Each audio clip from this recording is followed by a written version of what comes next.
À Multan, une ville située au centre du Pakistan, la première source d'emploi, c'est l'industrie du textile. La récolte de coton est terminée, il faut faire vite pour livrer les entreprises locales qui vont transformer cette fibre blanche en tissu. Pourtant, chez les égrenneurs, les employés sont au chômage technique 8 heures par jour en moyenne à cause des coupures de courant et de gaz. Depuis 2007, le Pakistan lutte contre des pénuries d'électricité qui se sont aggravées cette année. Le Pakistan n'a pas été capable de faire face à la hausse de la consommation d'électricité. Nous avons perdu environ 2 milliards de dollars à cause des inondations et je pense qu'on peut raisonnablement y ajouter 20% de pertes dues aux coupures de courant. Et dans cette région agricole où la main-d'œuvre est bon marché, les inondations de l'été dernier ont détruit une bonne partie des récoltes.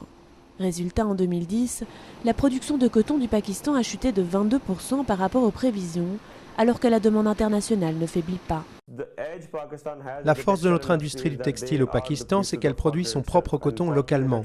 L'achat du coton pour une entreprise de filature représente 70% des coûts. Si cette matière première doit être importée, parce que nos récoltes ne suffisent plus, c'est un vrai problème. Chez cet exportateur, le coton est filé puis tricoté par des machines de haute technologie. 40% du textile qui sort de cette usine est destiné au marché européen. Et pour éviter de faire entièrement supporter la hausse des cours du coton aux consommateurs, les grandes enseignes pourraient économiser sur la qualité.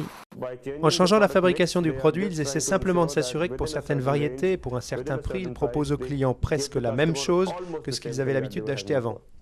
Mais le prix de la livre de coton a triplé en moins d'un an. Si le prix du tissu devait même légèrement augmenter, les vêtements 100% coton pourraient bien devenir des produits de luxe.